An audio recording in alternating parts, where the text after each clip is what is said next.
Assalamualaikum warahmatullahi wabarakatuh. Apa kabar semuanya?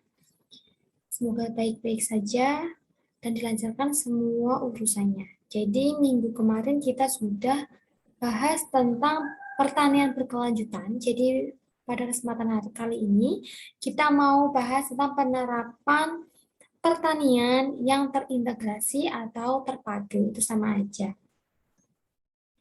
Jadi Nih, jadi untuk pengertian pertanian yang terintegrasi atau pertanian terpadu adalah pola pertanian yang saling mendukung antara satu komoditi dengan komoditi yang lainnya, sehingga biaya produksi dapat ditekan semaksimal mungkin dengan memanfaatkan komoditi lainnya yang ditanam atau yang dikelola secara bersamaan dalam satu lahan pertanian atau lahan petani. Misalkan kalau pertanian yang terintegrasi, petani itu mempunyai lahan pertanian, mempunyai peternak sapi. Nah, nanti misalkan tanam jagung ya, nanti petani tanam jagung, jagungnya diambil petani, buahnya nanti untuk pohon jagungnya nanti dimakan sama sapinya. Lalu sapinya nanti mengeluarkan sisa atau pupnya nanti bisa digunakan untuk pupuk seperti itu. Jadi muter sistemnya. Jadi nanti ada hubungannya antara pertanian, peternakan, pertanian tanaman juga, peternakan, perikanan dan lain-lainnya. Nanti saling terkait. Jadi gitu. Jadi namanya pertanian yang terintegrasi dari beberapa komoditi itu saling terkait berkesinambungan seperti itu. Jadi nanti dalam ekonominya itu nanti akan menekan biaya ekonominya, biayanya. Misalkan pupuk. Kalau pupuk kan kalau sudah dapat dari pupuk kandang, nanti kan lebih subur tanaman, jadi tidak usah membeli pupuk lagi seperti itu. Nah, jadi sistem pertanian yang terintegrasi adalah sistem gabungan antara kegiatan pertanian, peternakan, perikanan, kehutanan, dan ilmu lain yang berkaitan dengan pertanian dalam satu lahan. Lalu tujuan dari sistem ini adalah untuk mencukupi kebutuhan jangka pendek, menengah, dan panjang para petani, yaitu berupa pangan, sandang, dan papan. Maka dari itu nanti dalam peternakan, nanti pupuknya bisa dibuat untuk pertanian, lahan di pertanian biar tanahnya subur. Nanti perikanan juga bisa, kehutanan juga bisa, dan ilmu yang lainnya. Nanti ada biogas, ada tambahan pupuk yang lainnya. Begitu. Nanti ada yang sustainable agriculture seperti itu. Nanti maksudnya di ranah seperti itu. Jadi di sini untuk pertanian yang terintegrasi itu bagaimana caranya biar semua kegiatannya itu saling kesinambungan, terus saling menguntungkan. Seperti itu. Lalu di sini manfaat yang dapat dilihat dari sistem pertanian yang terintegrasi. Yang pertama, pertanian yang mampu menjaga keseimbangan ekosistem di dalamnya, sehingga aliran nutrisi dan energinya seimbang. Lalu keseimbangan energi tersebut dapat menghasilkan produktivitas yang tinggi dan berkelanjutan produksi terjaga. Itu manfaatnya ya. Nah, dari sistem pertanian yang terintegrasi dapat menghasilkan 4 produk. Yang pertama ada food atau makanan ya. Hasilnya pertanian, di dalam hasil pertanian itu ada beras, jagung, sayuran, buah-buahan, daging, telur, dan lain-lainnya. Lalu ada full energi ya. Itu nanti ada bahan bakar atau biogas. Nanti bisa dimanfaatkan dari pupuk kandang dan pupuk ini tanaman. Nanti bisa dimanfaatkan untuk biogas. Lalu ada feed untuk pakan ternak biasanya. Di sini limbah peternakan seperti jerami, padi, kebun, jagung, dan lainnya. Terus ada fertilizer atau pupuk. Di sini pupuk kompos atau bioslurry. Nah, pupuk kompos, jadi pupuk kandang seperti itu yang bisa dimanfaatkan oleh petani. Lalu produk tersebut merupakan kebutuhan dasar dalam menjalankan usaha pertanian pertanian dan usaha peternakan sehingga akan menciptakan usaha yang berkelanjutan serta mengurangi pengeluaran dari luar. Sistem pertanian terpadu diharapkan dapat menghasilkan pakan yang murah, sumber energi terbarukan berupa biogas, dan pupuk organik yang dapat dimanfaatkan untuk usaha pertanian. Nanti bisa, jadi nanti ada biogas. Jadi nanti kalau kita masak tidak perlu beli gas. Jadi nanti bisa memanfaatkan biogas yang ada. Jadi memanfaatkan hal yang ada seperti itu. Itu yang pertanian yang terintegrasi.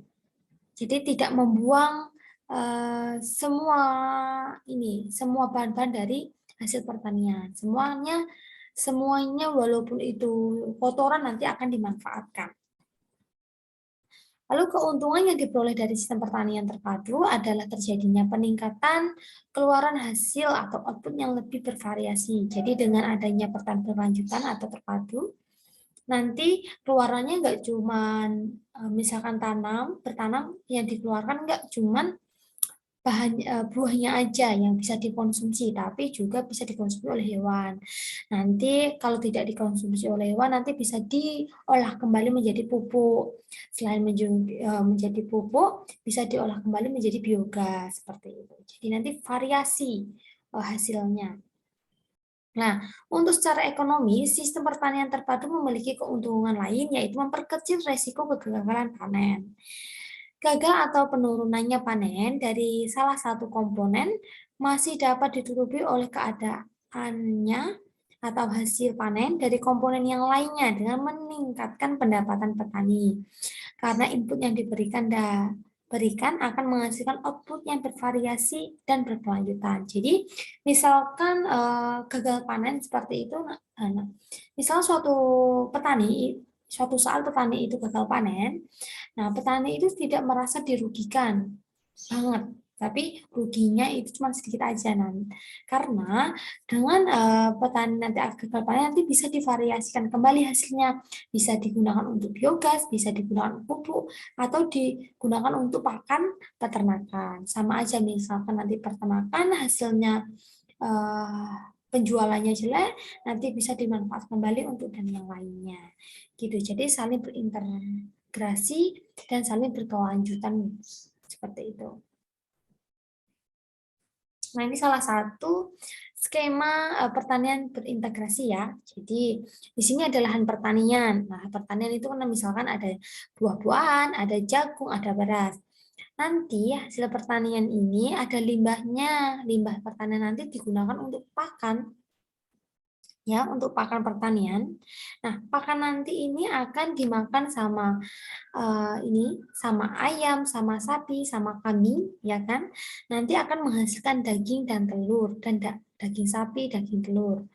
Maaf, daging ayam sama telur.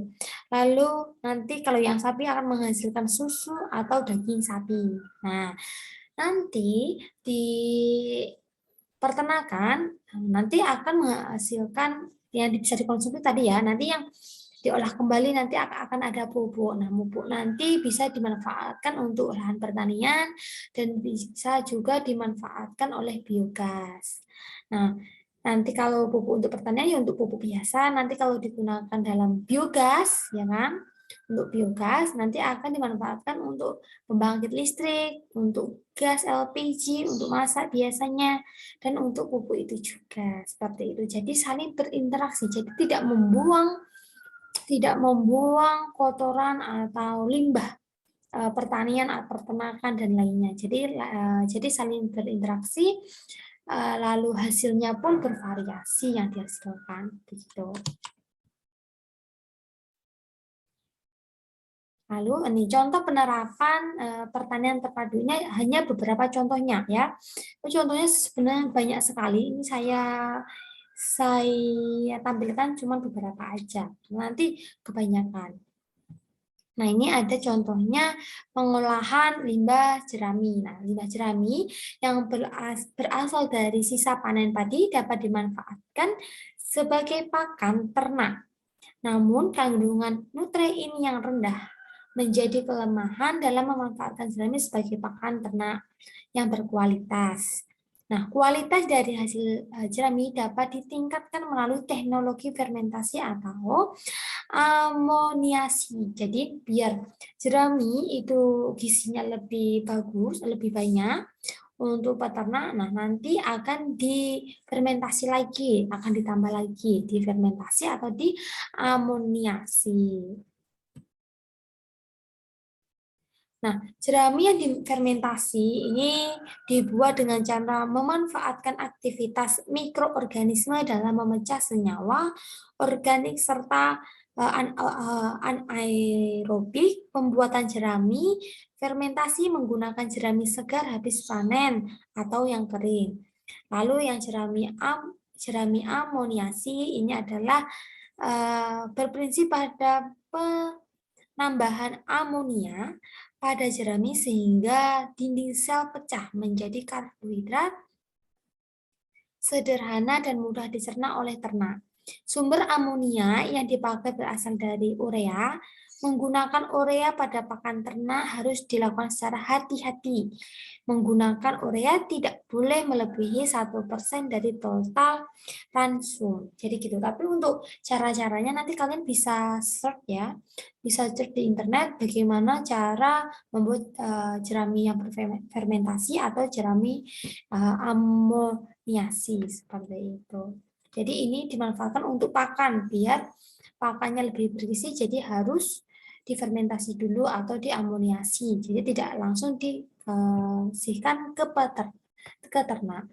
Selain jerami ada namanya biogas ya. Di sini biogas merupakan gas yang dihasilkan dari penguraian bahan-bahan organik oleh mikroorganisme dengan metode fermentasi secara anaerob atau yang disebut dengan tanpa oksigen. Nah, bahan organik yang diuraikan berasal dari kotoran ternak, kotoran manusia, dan sampah organik. Jadi itu ya yang dimanfaatkan. Nah, ini contohnya. Ini ini ilustrasi gambarnya saja. Nah, di sini ada pemanfaatan biogas, di sini pemanfaatan biogas juga. Di sini ya ada kotoran manusia, maaf, ada kotoran hewan, ada limbah-limbah organik, di sini ada kotoran manusia. Nanti akan ditampung, diolah, nanti akan dimanfaatkan lagi di pupuk dan akan dimanfaatkan lagi di sumber rumah. Nanti akan digunakan untuk lampu sama kompor gas seperti itu. Jadi kan sangat bermanfaat kan kalau bisa memanfaatkan hasil-hasil limbah seperti ini. Nah, jenis digester biogas ini ada beberapa jenis ya. Yang pertama fixed dome, model kubah tetap. Di sini penampungan gas menjadi satu konstruksi dengan digester biogas. Di sini nanti untuk lebih caranya bagaimana kalian bisa search di internet atau di YouTube itu banyak. Lalu jenis kedua atau floating drum atau model tangki terapung. Di sini penampungan gas tidak menjadi satu dengan digester sehingga kapasitasnya akan naik dan turun sesuai gas yang dihasilkan di sini ya. Jadi ini sistemnya, tapi untuk merakitnya itu kalian bisa belajar di internet juga bisa memanfaatkan ini di internet, di YouTube juga bisa caranya. Nah, nanti di YouTube tuh banyak dikasih cara-caranya seperti itu. Oke, terima kasih sampai di sini saja. Nanti kalau ada pertanyaan bisa tanya di grup di WA. Gitu ya, nanti kalau ada pertanyaan bisa ditanyakan di grup. Saya pamit undur diri dulu karena sudah selesai. Cukup singkat materinya, tapi memang seperti itu harus bagaimana caranya nanti kalian di searching sendiri ya. Nah, oke, kalau begitu saya tutup. Mohon maaf kalau saya ada salah kata. Mohon maaf. Wassalamualaikum warahmatullahi wabarakatuh.